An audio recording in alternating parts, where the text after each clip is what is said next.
Students, तो हम discuss करेंगे इस वीडियो में NMR spectroscopy, nuclear magnetic resonance spectroscopy को।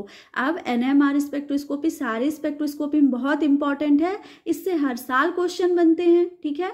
तो देखिए इसे पढ़ना आपके लिए बहुत जरूरी है, ठीक है। तो आज इस वीडियो में ना हम एनएमआर स्पेक्ट्रोस्कोपी के प्रिंसिपल और इनके एप्लीकेशंस को डिस्कस करेंगे। जितने इसके इंपॉर्टेंट एप्लीकेशन हैं हम उन्हें आज के वीडियो में डिस्कस करेंगे और जो आपके एग्जाम के लिए भी इंपॉर्टेंट है। तो देखिए सबसे पहले ना हम इनका प्रिंसिपल देखते हैं। एनएमआर स्पेक्ट्रोस्कोपी का सबसे पहला प्रिंसिपल क्या है कि all nuclei are electrically charged and many have spin. इसका मतलब ये हुआ कि जितने न्यूक्लियाई हैं इसमें वो इलेक्ट्रिकली चार्ज्ड रहेंगे और बहुत से न्यूक्लियाई ऐसे होंगे जिसमें स्पिन होगा, ठीक है।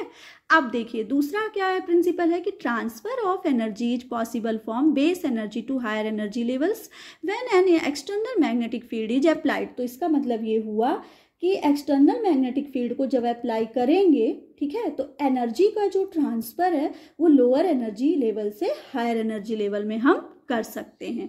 ये हो गया दूसरा प्रिंसिपल। थर्ड प्रिंसिपल क्या है, also energy is emitted at the same frequency when the spin comes back to the base level. इसका मतलब ये हुआ कि देखिए एनर्जी का इमिशन भी होगा, एनर्जी इमिट भी होगी जब इलेक्ट्रॉन क्या करेगा कि इलेक्ट्रॉन फिर से उसके बेस लेवल पे आएगा, यानी इलेक्ट्रॉन फिर से ग्राउंड स्टेट पे आएगा तो वो वहां पर कुछ एनर्जी को इमिट करेगा, ठीक है, उत्सर्जित करेगा।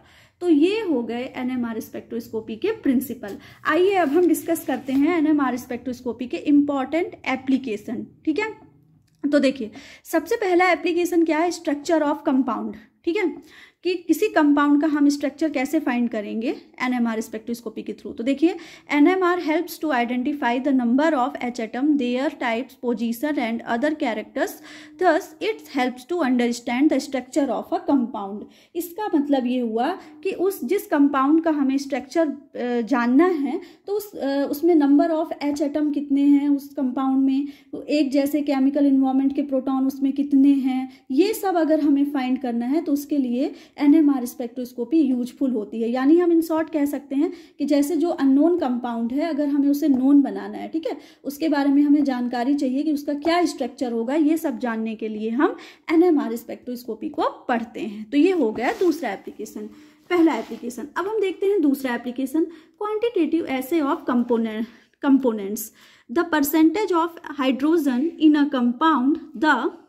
Chain length of polymers etc can be etcetera can be analysed. इसका मतलब ये हुआ कि कंपाउंड में जो कंपाउंड दिया गया है उसमें H का कितना परसेंटेज, हाइड्रोजन का कितना परसेंटेज है, कितने उसमें लॉन्गेस्ट मैक्रोमोलिक्यूल हैं, उनकी चेन लेंथ कितनी है, कितने डिफरेंट केमिकल इन्वायरमेंट के इसमें कंपाउंड में कार्बन और हाइड्रोजन है, ठीक है, इन सब की जानकारी हमें किससे मिलती है, एनएमआर स्पेक्ट्रोस्कोपी से।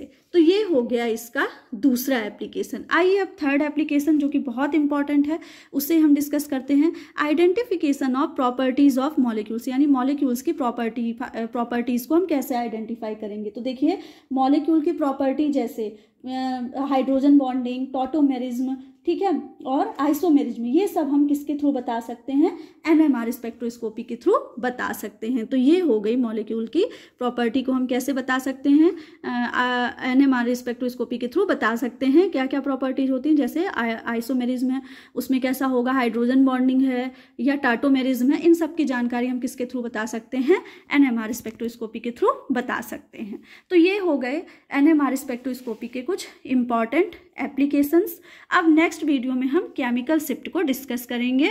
Thank you so much.